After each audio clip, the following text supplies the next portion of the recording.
জনাব শফিকুল ইসলাম মাসুদ, পটুয়াখালী। মাননীয় স্পিকার, আপনাকে ধন্যবাদ এবং বিশেষ করে আমার দক্ষিণ অঞ্চলের মাননীয় সংসদ সদস্য জনাব নুরুল ইসলাম আমাদের এলাকাকে অ্যাড্রেস করেছেন, সেই জায়গা থেকে তাকেও ধন্যবাদ জানাচ্ছি এবং মাননীয় প্রধানমন্ত্রী আমাদের এই প্রশ্ন তিনি তার বিবেচনায় নিয়েছেন, সেজন্য তাকে ধন্যবাদ জানিয়ে আমার নির্বাচনী এলাকায় ১১২ পটুয়াখালী বাউফল, আমরা আমাদের এলাকা সম্পর্কে বলে থাকি ধান নদী খাল, এই তিন নিয়ে আমাদের বরিশাল।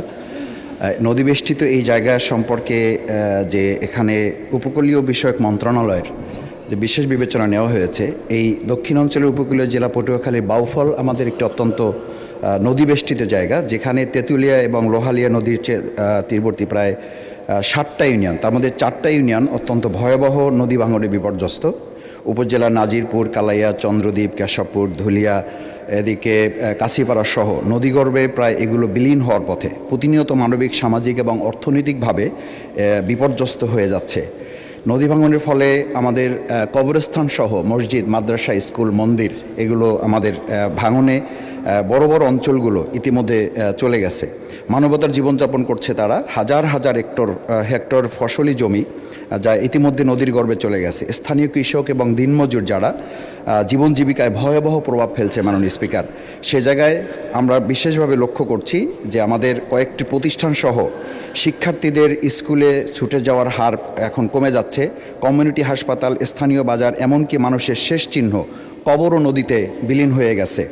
গ্রামীণ কাঁচা রাস্তা, কাঁচা পাকা রাস্তা, ভেরিবাঁধ, ওয়াবদা সহ যোগাযোগের অসংখ্য নদী সড়কগুলো নদী ভাঙনের ফলে বিচ্ছিন্ন হয়ে আছে।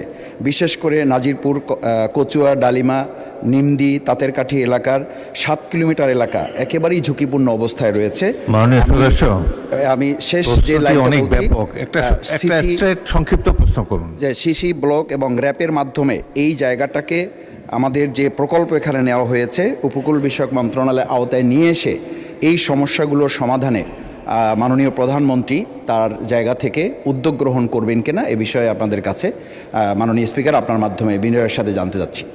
মাননীয় প্রধানমন্ত্রী। ধন্যবাদ মাননীয় স্পিকার, ধন্যবাদ মাননীয় সংসদ সদস্য আপনার একটি গুরুত্বপূর্ণ প্রশ্নের জন্য। আপনি আপনার এলাকার যেই সমস্যার কথা বলেছেন সেটি শুধু আপনার এলাকার সমস্যা নয়, বাংলাদেশের বহু মানুষ আছে, এমনকি আমার যেটা ডিস্ট্রিক্ট সেই বগুড়াতেও সারিয়াকান্দি অঞ্চলে এইরকম নদী ভাঙনের সমস্যা রয়ে গিয়েছে মাননীয় স্পিকার। একই সাথে আরও অনেকগুলো অঞ্চল আছে, দক্ষিণ অঞ্চল বলেন, উত্তর অঞ্চল বলেন, বাংলাদেশের বিভিন্ন জায়গায় এই সমস্যা রয়ে গিয়েছে। এই সমস্যাটা একদিনের নয় মাননীয় সংসদ সদস্য, আপনি যেহেতু ওই অঞ্চলের মানুষ, ওই অঞ্চলে বেড়ে উঠেছেন, আপনার নিশ্চয়ই ধারণা আছে কিভাবে এই সমস্যাটি তৈরি হয়েছে। এখানে সবচেয়ে গুরুত্বপূর্ণ দুটো বিষয় আছে।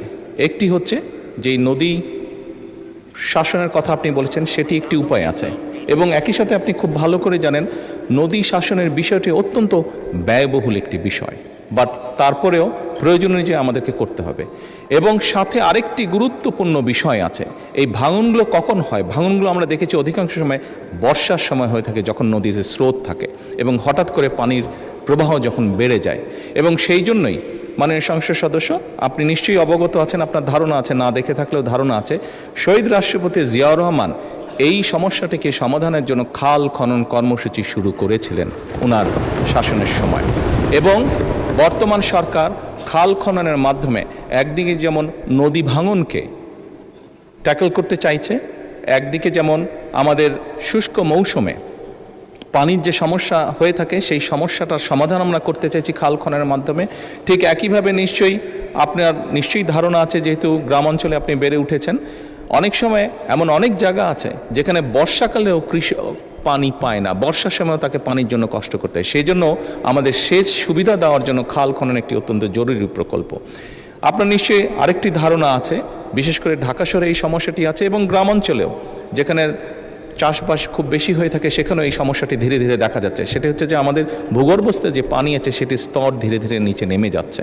এই সবগুলো বিষয়কে যদি আমরা অ্যাড্রেস করতে চাই তাহলে অবশ্যই নদী শাসন যেমন একটি প্রয়োজন নদী ভাঙনকে রোধ করার জন্য, ঠিক নদীতে যখন পানির প্রবাহ বেড়ে যায়, স্রোত বেড়ে যায়, যার কারণে নদী ভাঙন হয়ে থাকে, সেই স্রোতটিকে যাতে আমরা মোটামুটি কন্ট্রোলে আনতে পারি, সেই পানিটিকে যাতে আমরা পানিতে যেটা হঠাৎ করে পানি বেড়ে যায় বর্ষার সময়, সেটিকে যাতে আমরা ঠিকভাবে সারা দেশে ছড়িয়ে দিতে পারি, সেই জন্য খাল খনন কর্মসূচিটা অত্যন্ত গুরুত্বপূর্ণ।